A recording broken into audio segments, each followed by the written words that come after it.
چیز ہے، اس کے بعد بھی اگر آنکھ نہیں کھلتی کسی انسان کی تو میں نہیں سمجھتا کہ وہ اپنے گرد اس نے جو یہ فلا تزکوا انفسکم، اس نے جو اپنے گرد تزکیہ نفس کا ایک مصنوعی حالہ بنا لیا ہے، کبھی بھی وہ اس حالے سے نکل سکے گا اگر اس حدیث سے بھی آنکھ نہ کھلی۔ اور وہ حدیث کیا ہے؟ مولانا اشرف علی تھانوی نے اس کو اپنے جو خطبات جمعہ ہیں ان میں نقل کیا ہے، بیہقی کی روایت ہے۔ اوحى اللہ عز وجل الى جبرائیل علیہ الصلوۃ والسلام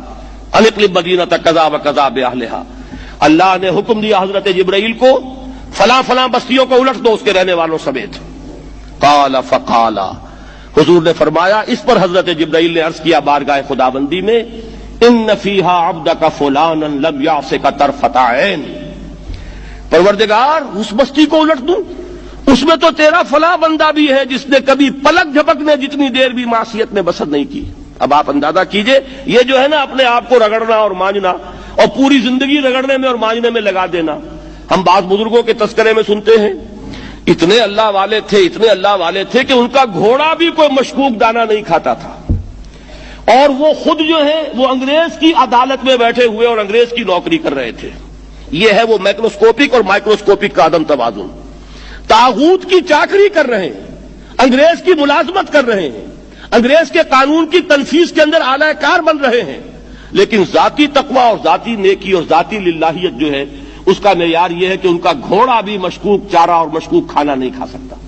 یہ ہے وہ عدم توازن، اس کو نوٹ کیجیے گا، جس کو کہ اس حدیث میں محمد الرسول اللہ صلی اللہ علیہ وسلم نے واضح کر دیا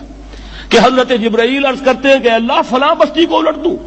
اس میں تو تیرا فلاں بندہ بھی ہے جس نے پلک جھپکنے جتنی دیر بھی معصیت میں بسر نہیں کی۔ ذاتی نیکی کا اب اس سے اونچا کوئی مقام کوئی شخص مجھے اگر بتا سکے تو میں اس کا مرید ہو جاؤں گا۔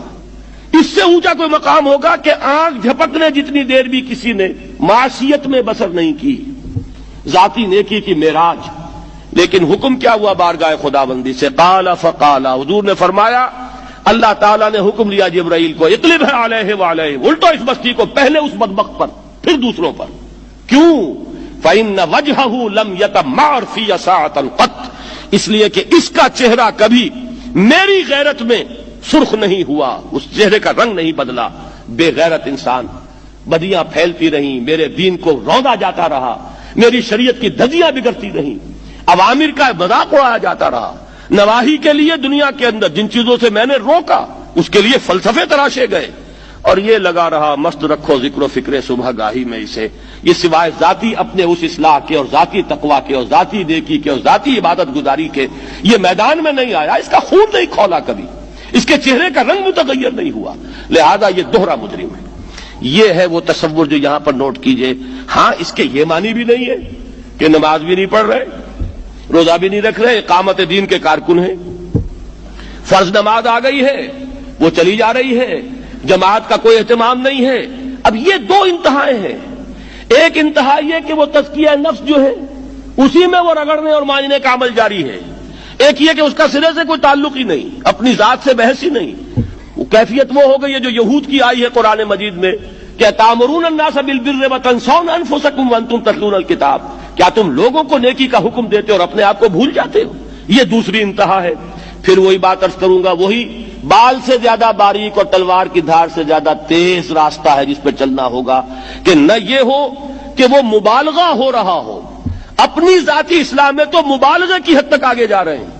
اور دوسرے یہ کہ اپنے دین کی تبلیغ و اشاعت، اقامت دین کی جد و جہد، اس کا کھانا ہی نہیں کھولا زندگی میں، وہ کھاتا ہی نہیں کھلا ہے۔ یہ ایک انتہا ہے۔ دوسری انتہا یہ ہے کہ انسان یہ سمجھے اپنے آپ کو کہ میں تو مجاہد فی سبیل اللہ اور دین کا کارکن اور دین کا میں اللہ کے دین کو قائم کرنے کی جد و جہد کرنے والا ہوں، جبکہ حال یہ ہو